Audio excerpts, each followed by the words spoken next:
So, in the interest of keeping this succinct, I'm going to ask you to get into a really comfortable, meditative position. I'm not going to do my usual little bit I do at the beginning here, just because it's a time thing. So, let's take a breath, big breath. Just let your body relax. Let your shoulders soften. You might want to close your eyes for a moment. And just feel yourself, you as one person, in the beautiful soup of humanity in this room, among family members.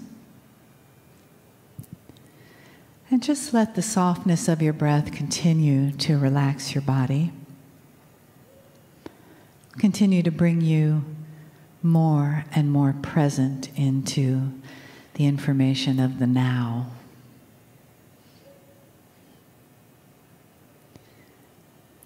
Letting your breathing deepen, your mind begin to clear and become more receptive. And take another breath with me. Yeah, that's good. And feel the energy around you, the energy in the room, the energy on the other side of the wall, and how we are here together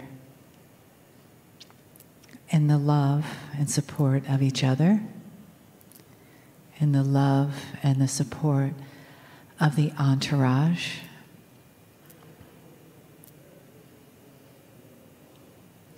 Just let that hug you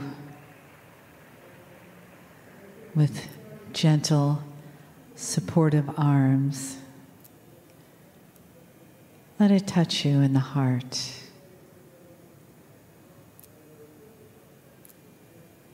And feel that immersion from the beginning of this day to the now. Just allow that immersion in the love wash to be a part of you in this moment.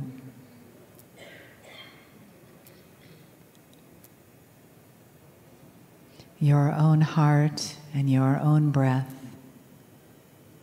and the love of the beautiful energy of Kryon around us, here to serve us, here to know us, and to give us the gift of knowing ourselves in a beautiful, deep, and loving way.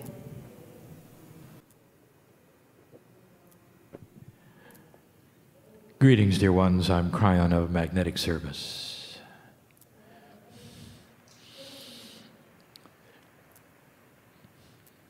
We celebrate the young people in the other room and their joy. And it's not a distraction. I want you to hook your countenance to my voice. And the focus will be there. There is a soup of consciousness in this room that is precious. Precious. There are those who would say that the confluence of thought here actually brings about reality. In other words, what you think, you create. And these would be the ones who are ahead of their time with ancient information. Ahead of their time with ancient information. When we gather together in a few hours, I want my message to be about consciousness. I want it to be this time about where this is going. a little different than I've talked about before, a little more personal than I've talked about before. These short messages that we present in a day like this to those seated here and those listening later are meant to introduce the concept of a man in a chair having information and presenting it from the other side of the veil.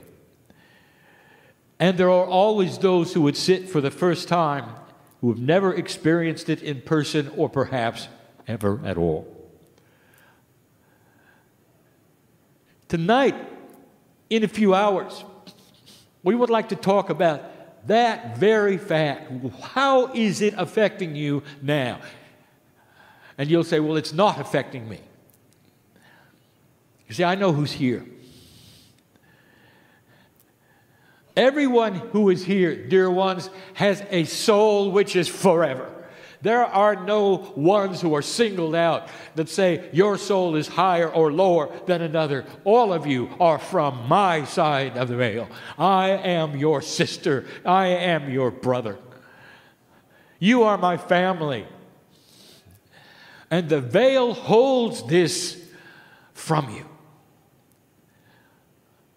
And some of you will recognize it. Some of you will buy into it, as my partner says. Some of you will let yourself go and feel it. Some of you will intuit it. And some will sit with their arms crossed at their chest and say, no way. No way. I want to tell you something.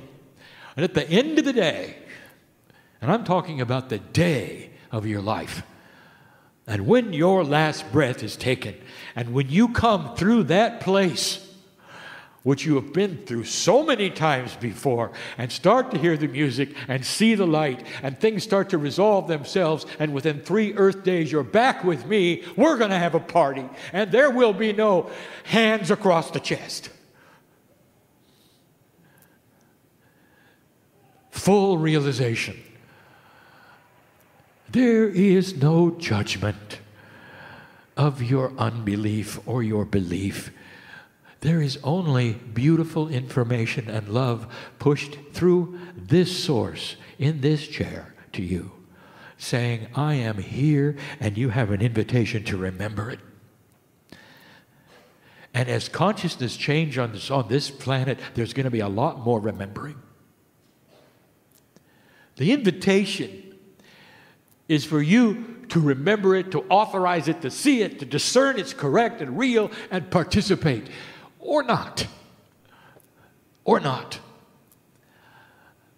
I would like to tell those who are not believing this is real right now that the love is just as strong for God, for you, in whatever way you conceive God, if you do. It doesn't have to be in a meeting like this. It doesn't have to be. You can go anywhere. You can be in a closet by yourself or with a throng of 1,000 people singing songs that perhaps are from another belief system, and God will be there. And the love of God is so precious for you. We do not judge. What you decide is right or wrong. Did you hear that? It is so important for everyone in the room to understand that you're part of a collective in this universe, in this galaxy, which is right from the creative source. And every single human being on the planet is born with that intuitive knowledge that there's something more than themselves. More than 80% of the planet involved in belief systems that have an afterlife. Acknowledgement throughout humanity. 7 billion people know that when they take their last breath, there's more. That should tell you something. Could this be real? Does the more have to be so mysterious that you won't know till you get there? Or is it possible that the something more is something now? And that there is a plan greater than anything you have ever been told about why you're on the planet as an old soul.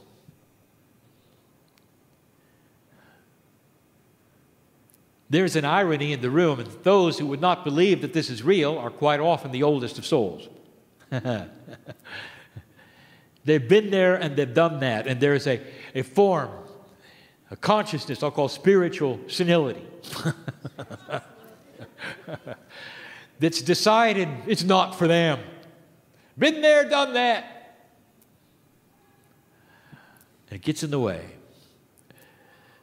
See, I know who's here.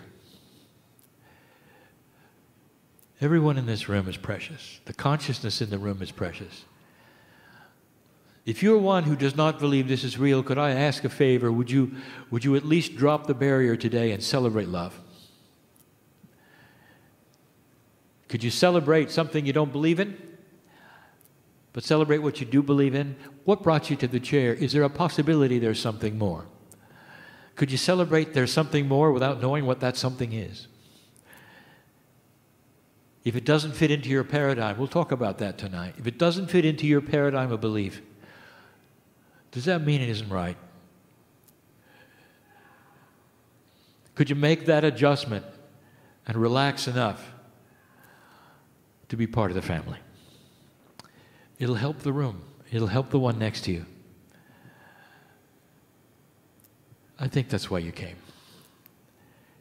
There is so much to impart to you, dear ones, and it will be done gradually. We are starting to open up information.